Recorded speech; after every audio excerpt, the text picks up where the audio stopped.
Alright, so one day I was scrolling on the Roblox Discover page when I found this game with 12,000 people playing it. So I decided to give it a try, and it's surprisingly very good. So today I'm going to share my experience with it. So yeah, let's get into it.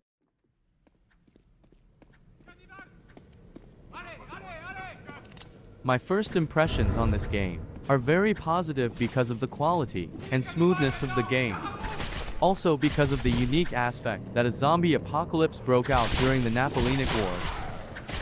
After a while of playing, I found out there is multiple types of zombies, called the Shambler, Runner, Bomber, Sapper, and Igniter. The Shambler is the most common zombie faced against the players. They move in hordes and will constantly close distance on the player. And when they get close enough to a player, and a player is able to be grabbed, the Shambler will be able to force the player to struggle. The struggle animation lasts several seconds, and the player will be unable to move or use any items until the player pushes the zombie off of them. The runners attack the players by tackling them and ripping their throat out. When a runner spots a player, they will immediately begin running after the player and will attempt to tackle them. When a player is tackled, they will be unable to move or equip any items until the runner has been killed. Unlike Shamblers, a player cannot push the runner off of them by themselves. A teammate must assist the player. Also, up to 2 additional runners can join in, which will significantly speed up the insta-kill process. The bombers will not directly attack the player. Instead, bombers will actively seek out the nearest player when a player or building is within a short radius of the bomber. The bomber will begin its attack. The bomber will ignite their barrel with the torch they are carrying and drop it, which will make the bomber more difficult to see, especially within a crowd.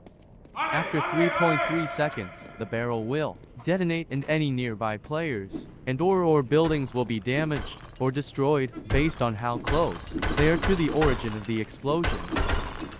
The Sapper, also known as the Zapper, are infected sappers that turn into a zombie.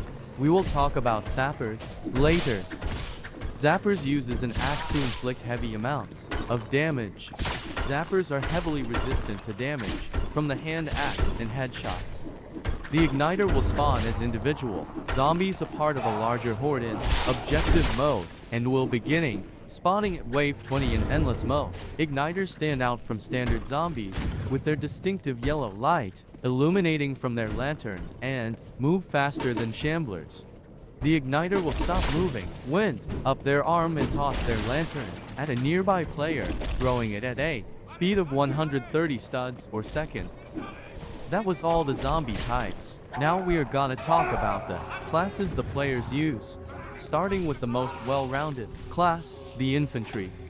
The infantry are typically encouraged to be on the front lines as they provide the best overall damage out of all the classes. They carry a standard issue musket with near perfect accuracy at almost any range and incredibly high damage per shot. The next class is gonna be the officer.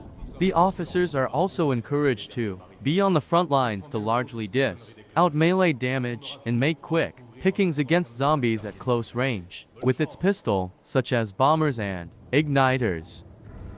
The seamen are typically encouraged to be on the front lines as their damage output is most effectively used in close quarters environments. The standard issue blunderbuss carried by the seaman boasts a high pellet count and high spread, allowing it to effectively deal with any large cluster of zombies at close range, but making them weaker at far distances.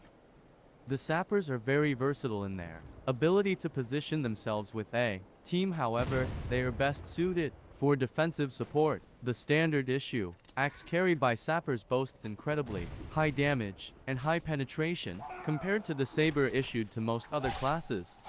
The musicians are typically encouraged to be just behind the front line, staying out of the range of incoming zombies, but allowing them to support their teammates adequately, musicians must use the metronome found on their fife and drums by clicking to the beat of the song they are currently playing in order to provide a status effect buff to players within a 50 stud radius. The musician's default buff, the fife boost status effect, provides a 20% reload speed buff for all firearms and will also provide a 20% build or repair speed buff to sappers. Their buffs are essential as powerful firearms such as the musket and knock gun suffer from incredibly long reload times.